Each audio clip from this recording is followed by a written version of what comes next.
She said it was just a drink.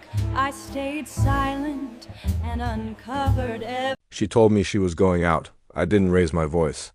I didn't accuse, beg, or threaten her. I just said, I'm not comfortable with this. She brushed it off with a smile that felt so rehearsed, the kind people use when they've already made up their mind. It's just a drink, she said. You're overthinking again. That word again, overthinking, it had become her go-to conversation ender. If I ever questioned anything, I was being insecure. If I noticed that things felt different, I was being controlling. It felt like somewhere along the way, just paying attention had turned into a flaw. She left, wearing a dress she hadn't put on for me in years. The moment that door clicked shut, the whole house felt different. It was too quiet, too honest. I found myself sitting at the kitchen table, just staring at a cup of coffee that had gone cold long ago. I was replaying everything. Every late night she came home, every unexplained smile at her phone, every single time she walked in smelling like something I didn't recognize. I didn't follow her, not that night. I decided to do something better. For years, I was the stable one, the predictable one. I was the one who handled the finances, all the paperwork, the long-term planning for our future. She handled the appearances, the social events. She was the charm. She completely forgot who built the very ground she was standing on. So I made one phone call. It wasn't out of anger. It was out of clarity. I asked for information that I was legally entitled to. At that point, I didn't need proof of an affair. What I needed were patterns. When she came home after midnight, she acted completely normal. Almost too normal. She kissed my cheek, asked if I'd eaten, and complained about the traffic on her way home. I just listened without reacting at all. I've learned that people reveal so much more about themselves when they think they're safe. Over the next week, I said nothing, but I watched everything. She went out again, and then again. It was always the same explanation, always with that same unshakable confidence that I wouldn't dare challenge her. She had completely mistaken my silence for ignorance. But what I found wasn't just an affair, it was coordination. It was shared expenses cleverly disguised as work costs. It was meetings scheduled that never actually happened. She was making decisions without my knowledge that directly affected assets with my name on them. She wasn't just drifting away from our marriage. She was actively preparing for a life after it. That realization didn't hurt in the way I expected it to.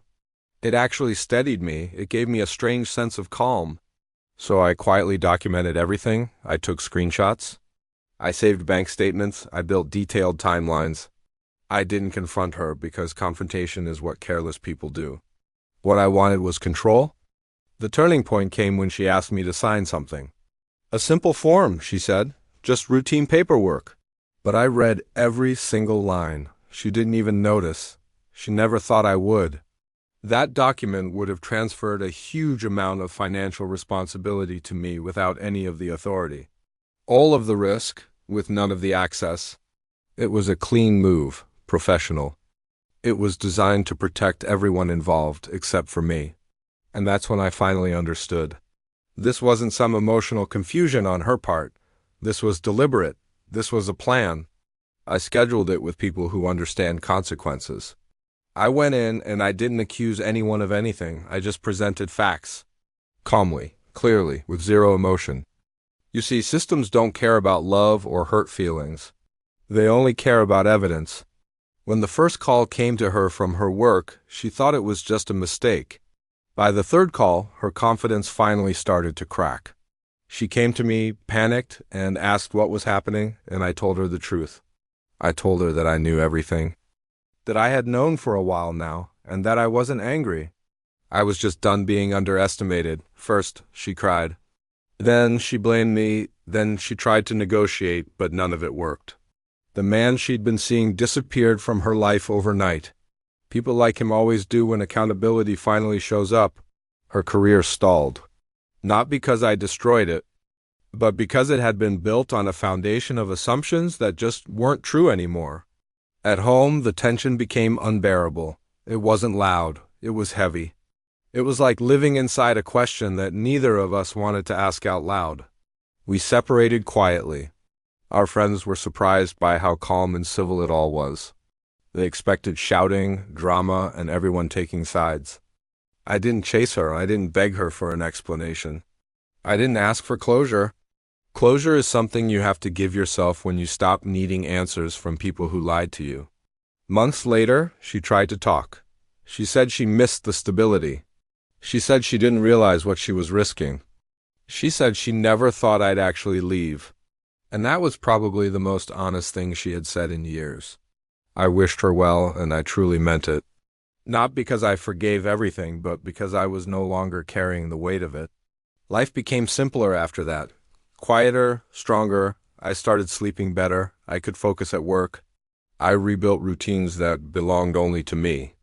Not to a version of a marriage that was held together by denial. Sometimes people ask me how I stayed so calm through it all. How I didn't just explode when I found out what was going on.